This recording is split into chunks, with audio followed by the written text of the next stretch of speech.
With the name of Almighty God, the gracious, the merciful, respected students, friend, follower, your warm welcome in our online academy, the ESL Academy of Linguistic and Literature.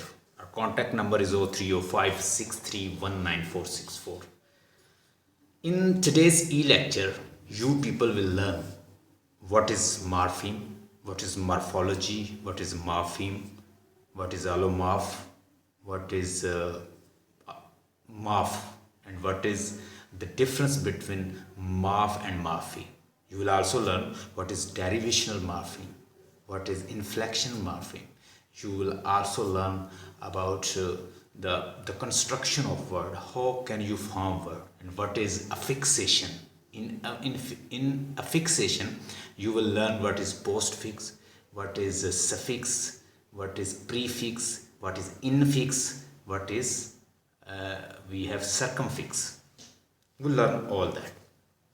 Let's start our today's lecture. ऐसा कीजिए, एक notebook लें, उसके ऊपर लिखें what is morpheme.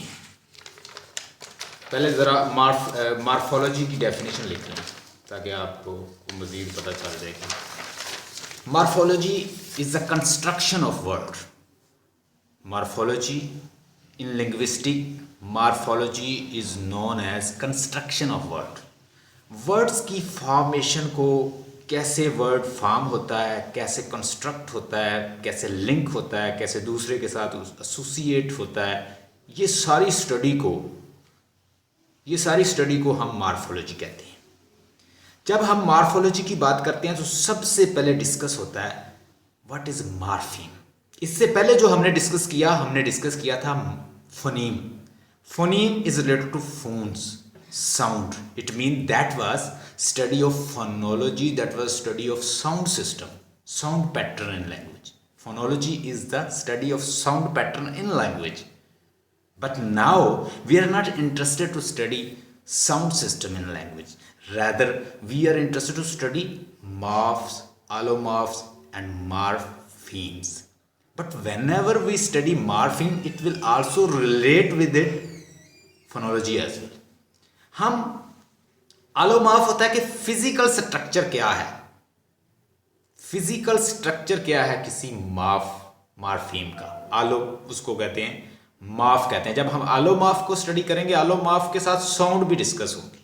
मिसाल के तौर पर मैंने एस डॉग के साथ लगाया तो उसने क्या साउंड दी. मैंने वही जो मॉर्फीम है, ये एस जो है ना, ये मॉर्फीम है. अगर एक डॉग है तो उसके साथ लगा दें, वो डॉग्स बन जाता है. तो इट मीन कि डॉग एक मॉर्फीम है, डॉग भी एक मॉर्फीम है. अब डॉग के साथ मैंने जब एस लगा दिया तो ये बन गया डॉग्स. डॉग जो है वो एक नाम है, पूरा एक इंडिपेंडेंट नाम है, वो खड़ा हो सकता है. अगर एस ना भी लगाएं तो तब भी खड़ा हो सकता है.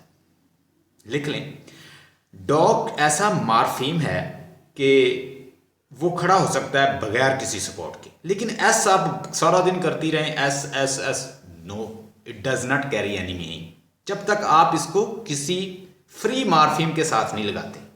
जब मैंने डॉग के साथ एस लगा दिया जो बाउंड मॉर्फीम है, बाउंड मॉर्फीम वो है कि वो अपने आप कोई मानी नहीं रखता. But whenever it will be added with other morpheme, it will be carrying meaning. Dog, but when you add meaning, add S, it will be dogs. तो ये दोनों मॉर्फीम है, एक है फ्री मॉर्फीम और दूसरा बाउंड मॉर्फीम.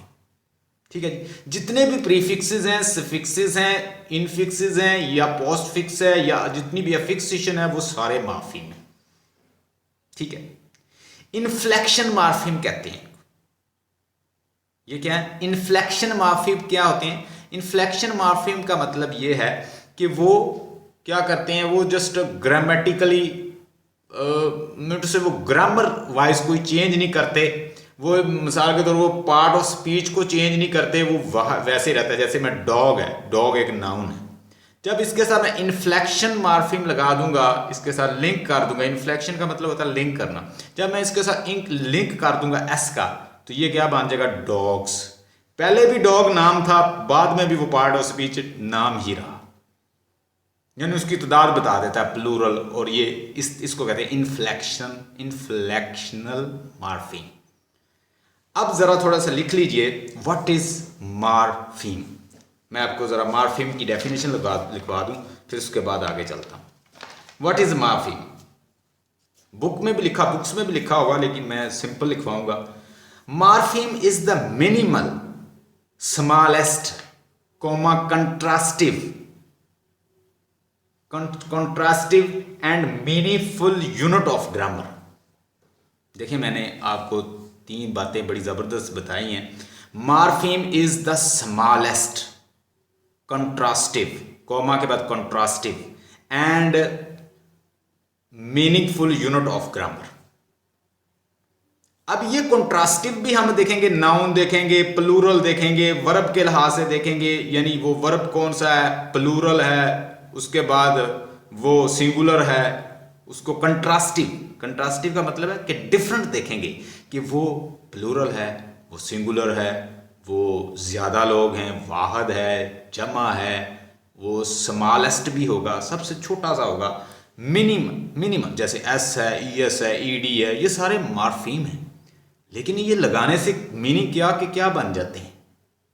इसमें bound morpheme भी होंगे, फ्री मॉर्फीम भी होंगे। हम ये भी अपनी असाइनमेंट के अंदर डिस्कस करेंगे।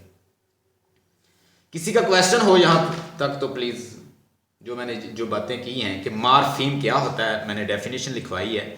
Morpheme is the smallest contrastive meaningful unit of grammar. Smallest, छोटा सा, इतना छोटा कि उसे मजीद आप डिवाइड नहीं कर सकते। मिसाल के तौर पर डॉग या बुक या टेबल या फैन या आप कह लें हैट, ये सारे मॉर्फीम हैं, ये मॉर्फीम है। अब आप हैट जो है ना, ये हमारा एक मॉर्फीम है। आप इसको तोड़ें मजीद, आप इसको मजीद ब्रेक डाउन करें, आप करें HA कोई मीनिंग नहीं है, AT कोई मीनिंग नहीं है। जैसे बुक है, BOO बू कोई मीनिंग नहीं है, OOK ओ कोई मानी नहीं है, OK कर दें नहीं मानी। उसे आप तोड़ नहीं सकते, मॉर्फीम को तोड़ेंगे तो वो अपना मानी खो देगा। That can't be subdivided or you can't break it down further. Morpheme is the minimal, smallest, contrastive, meaningful unit of grammar. Grammar का हम ग्रामर के लिहाज से देखेंगे, ये बड़ा, जब आप ग्रामर के लिहाज से देखेंगे तो फिर वो सारी चीज़ें डिस्कस होंगी कि ये प्लूरल है मॉर्फीम, ये सिंगुलर है, ये इसके साथ एस लगा है, इसमें कौन सी डिग्री इस्तेमाल हुई है, वो सारी चीज़ें हम देखेंगे। हाँ जी, अगर आप इसको तोड़ देंगे तो that can't be further divided, that can't be subdivided, that can't be divided. अगर आप इसको तोड़ देंगे मॉर्फीम को, एक मॉर्फीम को, तो वो अपना मीनिंग खो देगा। I hope you have got this point. Morpheme cannot be further divided. इसको हम further divide नहीं कर सकते। अच्छा, एक और हेडिंग दें। एक होता है स्टेम, एक होता है रूट। और रूट कैसे फॉर्म होता है, रूट क्या होता है? मिसाल के तौर पर अपीयर, आप लिखें अपीयर, री अपीयर, आप पहले लिखें अपीयर लिखें। अपीयर जो है हमारा रूट वर्ड है, अपीयर जो है वो हमारा रूट वर्ड है। आप अपनी नोटबुक पे लिख लें अपीयर। आपने अपीयर लिखा, अब हम इसका बनाएंगे स्टेम। स्टेम का मतलब ये होता है कि आप उसके साथ कोई और चीज भी मिला दें तो वो अपना उसका ओवरऑल वो उसका स्टेम बन जाएगा। मिसाल के तौर मैंने उसको बना दिया रीअपीयर। फिर मजीद मैं उसे थोड़ा सा बांटता हूं, उसके साथ एक मॉर्फीम जो बाउंड मॉर्फीम ऐड कर देता हूं, रीअपीयर्स। तो रीअपीयर जो मैंने पहले बनाया था वो उसका बन गया स्टेम। जब मैंने उसके साथ बाउंड मॉर्फीम एक और लगाया साइड पे, यानी सफिक्स उसके साथ ऐड किया, तो वो बन गया, वो क्या बन गया, उसके साथ बाउंड मॉर्फीम ऐड किया तो वो उसके साथ वो मिनट से पहले वो रूट था, उसके बाद वो स्टेम था, और उसके बाद मैंने बाउंड मॉर्फीम ऐड कर लिया। यानी रूट वर्ड जो है वो उसका वो अपीयर है, रीअपीयर जब मैंने साथ लगा दिया तो उसका स्टेम बन गया। तो असल वर्ड जो उसका एग्जैक्ट वर्ड है जो अपना मीनिंग भी साथ कैरी करता है वो है अपीयर ही। इसी तरह बुकिश, एक तो है बुक, बुक जो है वो उसका वो एक इंडिपेंडेंट और एक फ्री मार्फिम है। बुक के साथ ISH लगा दूं बुकिश, तो वो मैंने उसके साथ बाउंड मार्फिम ऐड करके, सफिक्स ऐड करके उसका मीनिंग यानी और बना दिया। तो इसी तरह एक होता है स्टेम, एक होता है रूट वर्ड, और रूट वर्ड जो होता है वो असल में वो उसका मेन होता है। अब आ जाए जी व्हाट इज, हमने देख लिया कि व्हाट इज मॉर्फोलॉजी, हमने अभी देख लिया व्हाट इज मार्फिम। मार्फिम है जी minimal, smallest, contrastive unit of grammar. ठीक है, ये है। अब हमने देखा कि कंट्रास्टिव का मतलब लिख लें डिफरेंट, वेरियस, मुख्तलिफ यूनिट। ग्रामर के यूनिट तो बहुत ज़्यादा है, आप देखिए ग्रामर के अंदर बहुत सारे कंट्रास्ट है। जब हम देखेंगे, अब पीपल है, एक लफ्ज़ पीपल है, पीपल के अंदर 2 मार्फिम है। देख लें, पीपल एक वर्ड है, उसके अंदर 2 मार्फिम है। एक तो पीपल है, तो साथ अगर थोड़ा सा गौर से देखें तो पीपल जमा भी एज ए प्लूरल भी यूज होता है। पीपल एक बंदा तो नहीं है, पीपल उसके साथ बहुत सारे लोग हैं, वो भी उसका मार्फिम है।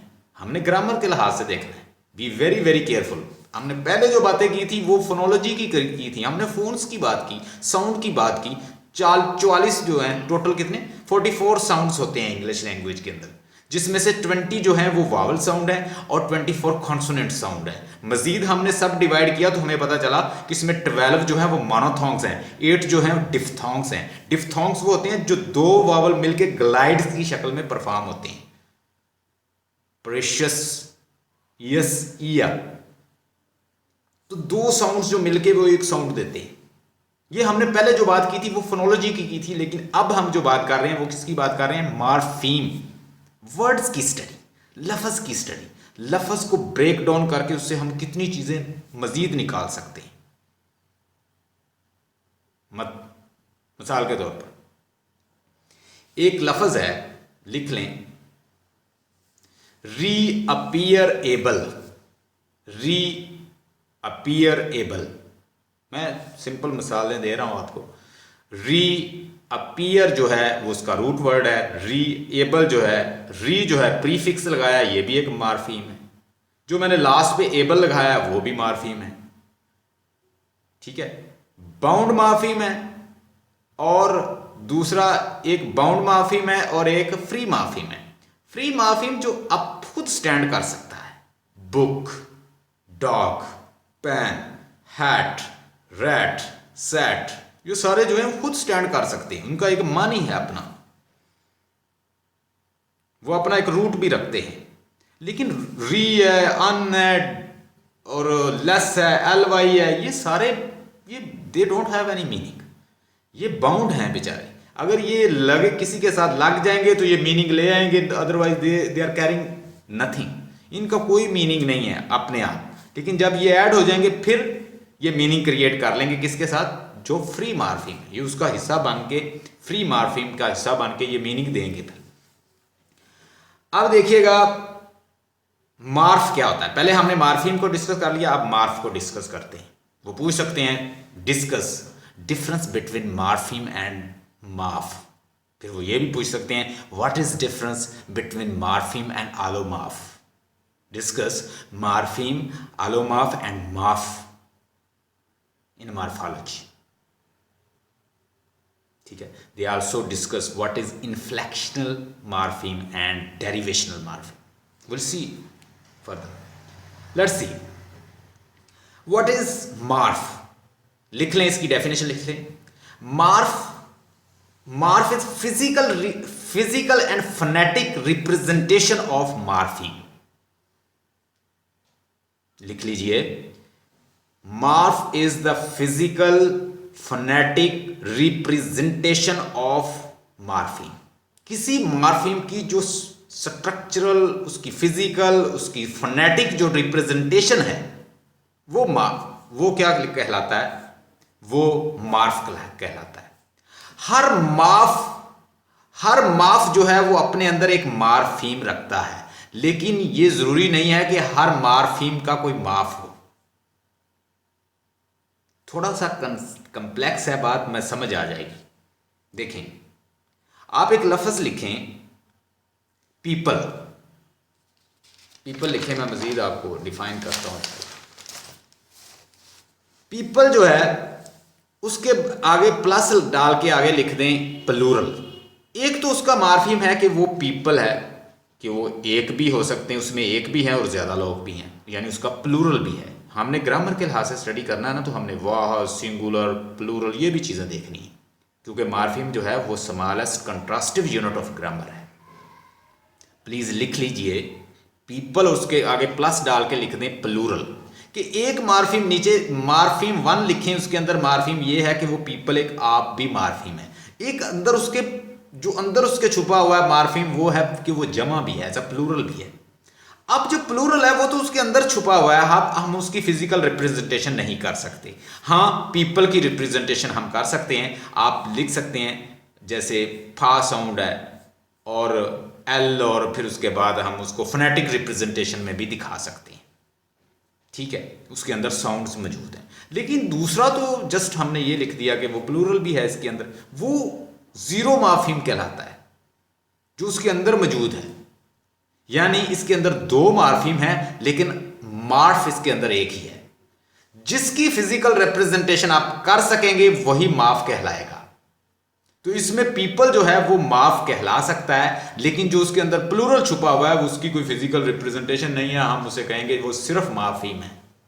I hope you got the point. अगर अब भी समझ नहीं आई तो मैं मजीद मिसालें देता हूं। मिसाल के तौर पर आपने सुना होगा कि एक रेगुलर वर्ब होता है और एक इर्रेगुलर वर्ब होता है। हाँ जी, आप बताएं, रबिया आप बताएं कि रेगुलर वर्ब क्या होता है और इर्रेगुलर वर्ब क्या होता है।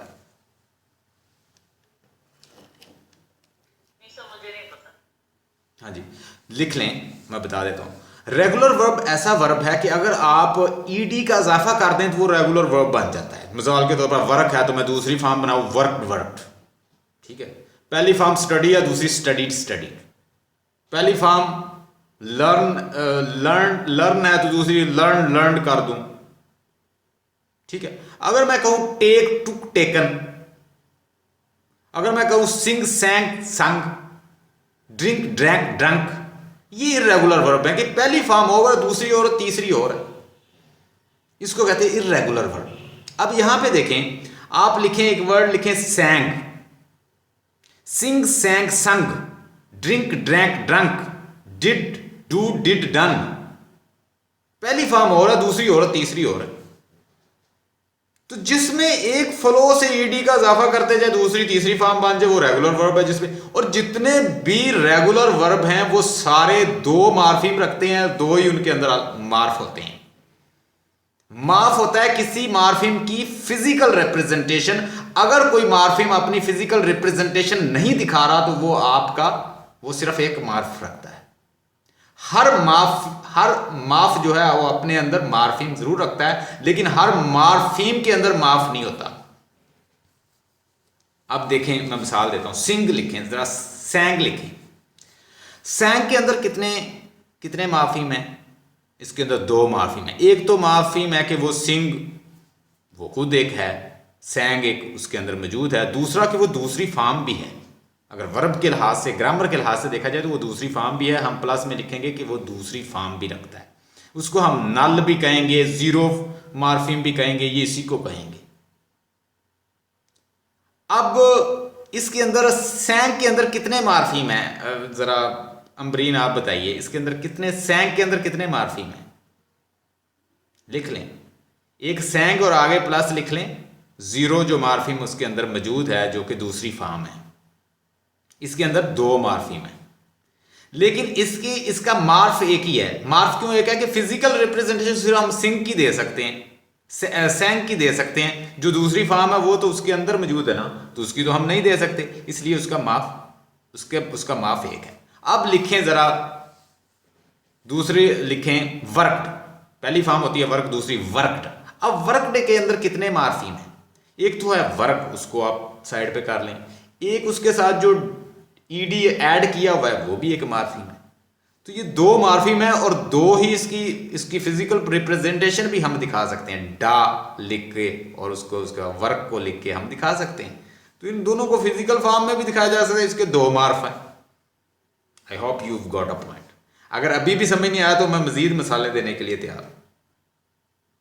सर एक माफ तो ये हो गया कि जो वर्ड है वो जो साउंड है वो जो सेकंड है उसमें जो ये भी ऐड हो जाता है फिर उसकी सेकंड मैंने पहले ही बताया कि हर मार्फिम जो है ना, हर मार्फिम हर मार्फ जो है उसका मार्फिम ज़रूर होता है, लेकिन मार्फीम जो है उसका मार्फ होगा तब बनेगा अगर वो अपनी फिजिकल रिप्रेजेंटेशन दिखाएगा। जितने भी रेगुलर वर्ब हैं उसमें अपनी फिजिकल रिप्रेजेंटेशन दिखाता है। जैसे मैंने वर्क बताया, जैसे मैंने स्टडीड बताया, स्टडीड, तो एक तो स्टडी है उसको भी हम फिजिकल रिप्रेजेंटेशन में दिखा सकते हैं, और ईडी जो है उसके साथ उसको भी दिखा सकते हैं। जितने भी रेगुलर वर्ब हैं वो दो ही मार्फिम होंगे और उसके दो ही मार्फ होंगे। लेकिन मार्फ जो है वो तब बनेगा अगर एक मार्फिम अपनी फिजिकल रिप्रेजेंटेशन दिखाता है। मैंने उसकी डेफिनेशन ही ये लिखाई है, फिर देख लें कि morph is a physical and phonetic representation of morph. Morph is the morph, गौर से सुने वर्ड को, MORPH जो है, MORPH, morph. Morph is the phonetic and physical representation of morpheme. अगर मार्फिम अपनी फिजिकल रिप्रेजेंटेशन नहीं दिखा रहा तो वो मार्फ नहीं है, वो सिर्फ मार्फिम होगा। मैंने ग्रामर के लिहाज से भी तो हम स्टडी कर रहे हैं ना, जैसे मैंने पीपल के अंदर बताया। हाँ जी, हाँ जी, वो मार्फ नहीं होगा फिर, अगर नहीं दिखा रहा तो वो सिर्फ मार्फिम होगा, वो सिर्फ मार्फिम होगा, वो सिर्फ मार्फिम होगा। मिसाल के तो कोई मिसाल दें, कोई मिसाल दें आप।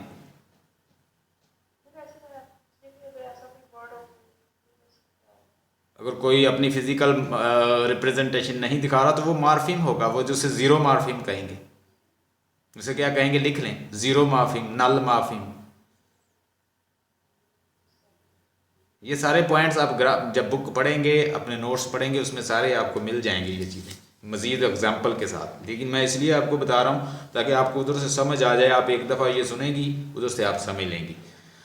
अब मज़ीद ये भी आपको क्लियर हो गया, यानी आपको आप एक नीचे नोट लिख लें अपने नोट्स में कि जितने भी रेगुलर वर्ब्स हैं वो दो मार्फिम रखते हैं, उनके अंदर दो मार्फिम मौजूद होते हैं। जब हम उनको ईडी सेकंड और थर्ड फॉर्म में दिखाते हैं तो वो अपनी मार्फिम वो कितने रखते हैं, उनके अंदर मौजूद होते हैं। जैसे ई वर्कड, तो उसके साथ टी की साउंड भी है और वर्क की साउंड भी है, दोनों अलग अलग से मार्फिम है।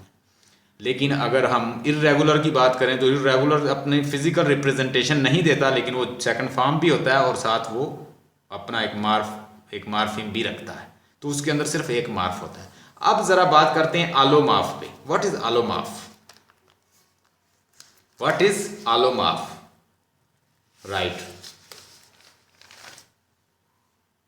अब एक वर्ड लिखें, आपको अच्छे से समझ आ जाएगा। एक वर्ड लिखें डॉग, और एक लिखें हैट। एक लिखें डॉग्स और एक लिखें हैट्स। अब देखें, हमने डॉग के साथ भी एस का इजाफा किया है और हैट के साथ भी एस का इजाफा किया। अब गौर से जरा देखें, आलोमार्फ ये है कि आलोमार्फ देखेगा कि साउंड जो है, एक ही मार्फिम जो है वो साउंड वेरिएशन क्यों दे रहा है। लिख लें, different pronunciations of same morpheme is called allomorph. पहले उसकी डेफिनेशन लिख लें, आपको मजीद समझ आ जाए। Different pronunciation of same morpheme is known as allomorph. एक ही मार्फ है, एक ही मार्फिम है, लेकिन वो साउंड डिफरेंट दे रहा है। आप एक लफ्ज लिखें, आप लिख लें हैट्स, हमने हैट के साथ इसका इजाफा किया, हैट्स। हमने नीचे लिख लिया डॉग्स। अब हैट्स बोलें, हैट्स किसकी साउंड आ रही है, एस की या जेड की? चलें आप गौर करें, पता चल जाएगा। दूसरी में जरा देखें, एक में मैंने हैड और दूसरा डॉग्स। तो डॉग्स किसकी साउंड दे रहा है? गौर से देखें, डॉग्स जो है वो किसकी साउंड दे रहा है? मुझे ऐसे लगता है कि जैसे डॉग्स मैं कहता हूं तो जी की जा साउंड आती है, और अगर हैट्स कहता हूं तो सा साउंड आती है, जबकि जो मार्फिम है वो तो मैंने सेम ही लगाया है उसके साथ। तो इसे कहते हैं जो वेरिएशन है साउंड का, जो साउंड का एक ही मार्फिम डिफरेंट वेरिएशन दिखाता है, ये एलोमॉर्फ कहलाते हैं। अब मजीद लिखें, आपको मजीद देता हूं मिसालें। स्टॉप्ड, एक वर्ड लिखें स्टॉप्ड, फिर मैं लिख देता हूं इंजॉयड। स्टॉप्ड, मुझे ऐसा लगता है कि जैसे लास्ट में ठा साउंड आ रही है। जब मैं इंजॉयड कहता हूं तो मुझे ऐसा लगता है जैसे डा साउंड आ रही है। जब मैं वांटेड, यही ईडी वांटेड के आगे ऐड करता हूं तो आईडी की साउंड, इड साउंड आ रही है। वांटेड, वांटेड, ये गौर से देखें जरा। Dogs, hats, stopped, enjoyed, wanted, गौर से देखें, आपको फील होगा कि एलोमॉर्फ जो है उसमें जब मार्फीम अपनी डिफरेंट साउंड देता है, एक ही मार्फीम जो है डिफरेंट साउंड देता है डिफरेंट वर्ड्स के अंदर, तो it is this variation is called allomorph. Hope you got the point.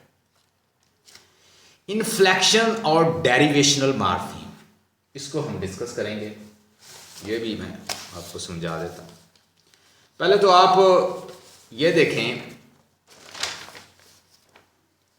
What is अफिक्सेशन।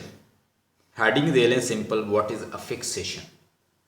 अफिक्सेशन होता है कि आप एक वर्ड जो रूट है उसके आगे भी कुछ लगा सकते हैं, पीछे भी लगा सकते हैं, उसके सेंटर में भी कुछ लगा सकते हैं, राउंड उसके भी कुछ लगा सकते हैं। उसको हम कहते हैं प्रीफिक्स, सफिक्स, इनफिक्स, पोस्टफिक्स और सरकमफिक्स।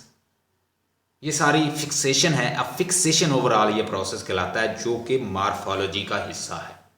जब आप मार्फोलॉजी पढ़ते हैं तो ये चीज़ें उसमें आपको डिस्कस करना होती हैं। देखिएगा,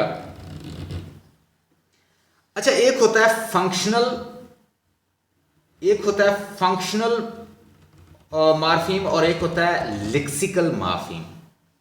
लेक्सिकल लिख लें, फंक्शनल मार्फीम और लेक्सिकल मार्फीम।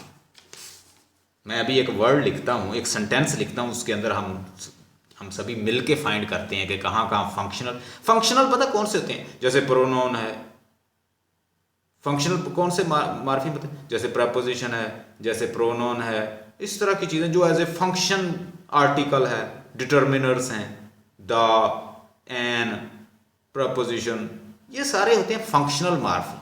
इनके ये क्या है, ये एज ए फंक्शनल वर्ड्स होते हैं और फंक्शनल इनका मतलब है कि ये आपको सेंटेंस कंप्लीट करने में आपकी मदद देते हैं। लेकिन जो, हाँ जी बोले,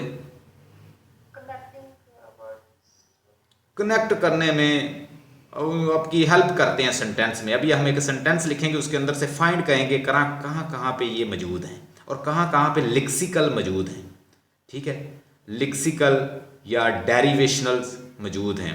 डेरिवेशनल होता है कि एक आप मिलाएं तो कोई और वर्ड बन जाए। जैसे मिसाल के तौर पर मेरे पास एक वर्ड था अपीयर था, तो मैंने उससे अपीयर्ड बना लिया। ठीक है, अपीयरनेस बना लिया, अपीयरिंग बना लिया। तो ये नए नए वर्ड जो निकले, एक वर्ड से जो दूसरे वर्ड्स निकल रहे होते हैं ना, और जैसे comfortable, comfortless, comfortability, active, activity, activeness.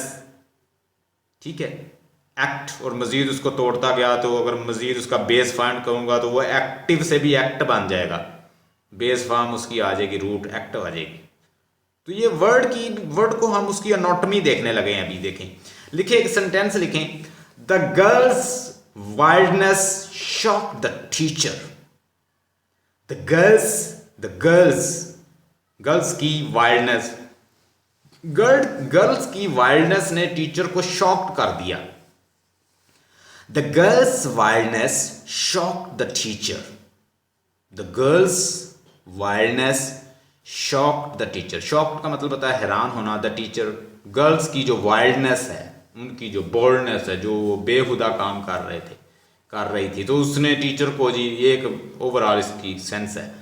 अब हम इसके अंदर फाइंड करते हैं, चलें मेरे साथ आप मिलके काम करें। ये सेंटेंस लिखने के बाद हम करते हैं।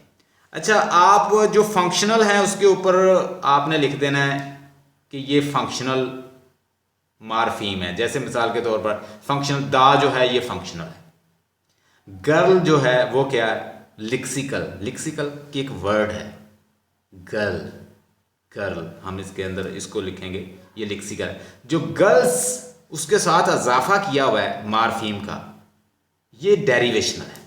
उसने उसकी उसकी उसके उसका नई चीज़ बना दी। गर्ल्स जो एस है वो डेरिवेशनल है। वाइल्ड जो है ये लिक्सिकल। लिक्सिकल का मतलब होता है वर्ड, वर्ड की स्टडी, कोई वर्ड, कोई लफ्ज़, कोई, ये लिक्सिकल है। ये वाइल्ड ये क्या है, ये लिक्सिकल है। वाइल्डनेस जो इसके साथ है वो डेरिवेशनल है। शॉक एक लिक्सिकल वर्ड, एक पूरा एक लफ्ज़ है, लेकिन उसके साथ जो मैंने ईडी लगाया हुआ शॉक्ड, ये डेरिवेशनल है। आप चाहें तो इसको कर लें फाइंड। हम अब फाइंड करते हैं, एक साइड पे लिखें फ्री मार्फिम, एक साइड पे लिखें बाउंड मार्फिम।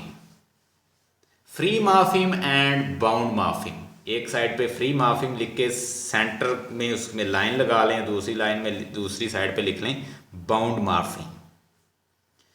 फिश लिखें जी, फ्री मार्फिम में लिखें fish, fish, cot, read, love, book, appear, ये सारे क्या हैं, फ्री मार्फिम। ये स्टैंड कर सकते हैं, ये इंडिपेंडेंट है।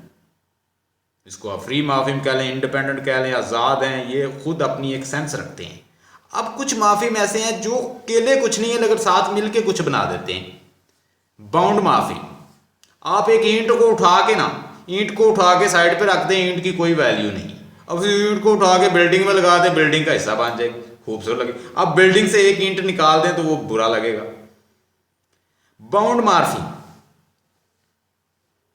बाउंड मार्फिम क्या है कि जो लिमिटेड है, जो कोई मानी नहीं रखते, जो इंडिपेंडेंट नहीं है, जो अपना कोई मानी नहीं रखते लेकिन साथ मिलके मीनिंग बनाते हैं। ING जैसे ID है, ED है, ES है, S है, ये सारे क्या है, बाउंड मार्फिम है।